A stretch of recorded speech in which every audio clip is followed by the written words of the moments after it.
Hi there, Phil here from Radio.co, and in this tutorial I'm going to show you how you can take track requests. So, to enable track requests for your audience, you want to head to the requests section of your account, which is here on the left. Now, just as an overview, what the track requests is, it's exactly how it sounds. This is you giving the opportunity for your audience to select from a specific pool of tracks, to request tracks to play on your radio station. However, this is actually an automated feature. You can have people make requests throughout the day, even when you're not present. So I'm going to show you now how that works. First thing you need to do is create a widget. This is something that is embedded on your website. So when people visit your radio station website, they will see almost like a playlist of content to choose from that they can then request. So I'm going to click on the widget option here, create widget, and I'm going to call this one, again, Phil Test. Nice and original. And similar to building those web plays, it's just asking you very, very simple questions of how do you want this to look? Certain colours. Again, let's go for something, it's quite garish. Apologise. There we go. That's better. That's a nice colour. Let's go for a nice sort of, again, we'll go for black there. And this colour can be, there we go. That's not too bad, is it? So from here, we're deciding how it wants to look and the name of it. Do you want it to be rounded, square? What do you want the background style? Do you want it to be the cover art of what's playing? Things like that. Very, very basic design-based questions. What you do get to decide, though, is the confirmation text. What's going to display when people actually make that request? At the moment, it says your request has been added to the queue. That's nice, but I might say, thank you for listening. You rock. There we go. That's going to appear. And this is kind of how the widget's going to look like. So they're going to see essentially a playlist on your website. They're going to scroll through the tracks or maybe search for something that they're hoping to find. They'll see the track they like. They'll click the tick icon. They will confirm that, yes, this is what I want. And then they get the thank you message there. Now, what happens here is when they make the request, it goes and sits in your request manager. Here in active requests, it will show you a list of all those requests that have been made. They're going to be listed here. Now, one thing that I failed to really explain in here is what tracks can they choose from? I mean, of course, if you're doing a live show, there's nothing stopping someone requesting a completely random track you don't have, because if you're live, you may have an ability to actually source the track and play it live there.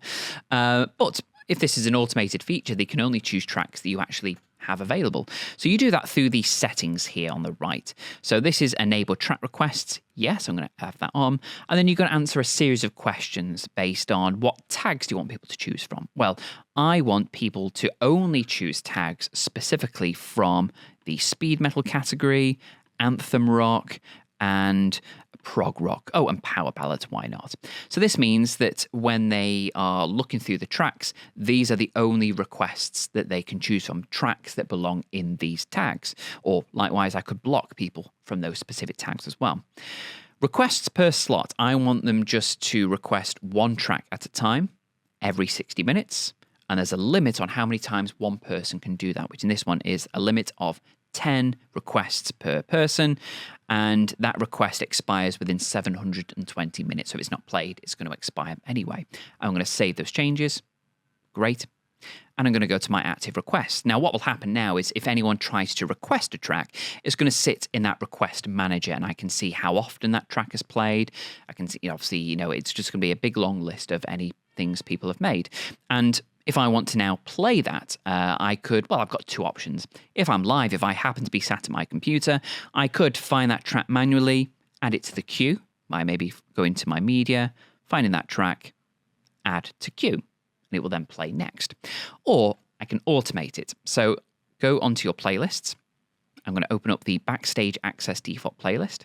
And if I click on tags, there's actually a tag prompt here called play request. Now, what I can do is I can add that like so. I can actually add it as many times as I like. And what this will do is when it's similar to playing the tag, when it gets to this play request command in the playlist, it's going to reach into the request manager and it's going to pick the track that is sitting at the top. So whatever's there, it's going to pull that and play it straight away. It will then play it and then resume to the next track, which is a station ID in this case. Now, because it's going to be automated, you can't, really process specifically how often people might request a track. So what my advice would be is to use that play request tag as much as you like, because if it gets to this command and there's actually no track there, then it's fine. It just moves over to the next item. It's not going to crash the station if there's no request there. So maybe prepare yourself of every now and then have the play request tag similar to this, and if there's anything there, then great, it's going to play it pretty quickly. Stops people kind of requesting tracks and then waiting for an unsure amount of time until it's actually going to play. This just means that, regardless of when they request something, it's going to come through pretty soon. Like I said, it's just a case of very similar to the web players. The ability to have them featured on your website is just a case of going to those widgets and copying that embed code at the top there. Very simple. And for more tutorials just like this one, head to our help center. That's help.radio.co. Until next time, take care and happy broadcasting. Want to take your radio station to the next level? Well, here at Radio.co, we don't just specialise in launching new radio stations, but elevating existing ones too. For example, do you have an internet radio station that doesn't seem to be hitting that audience you want? Are you unsure whether the branding or the content you've created is right? Are there just too many industry buzzwords and equipment types that you can't get your head around? Allow me to offer my expertise. For just $50, you can schedule in a 50-minute consultation with me to go through every aspect of your station, with the goal of refocusing and revitalising your efforts to mould it into something that you're truly happy with. Even if you don't have a radio station or podcast yet, but you'd like some guidance on how to get off to a strong start, then please don't hesitate to get in touch. Don't let stress and small audience numbers get you down. Get in touch via studio@radio.co and we'll put our heads together to turn this thing around.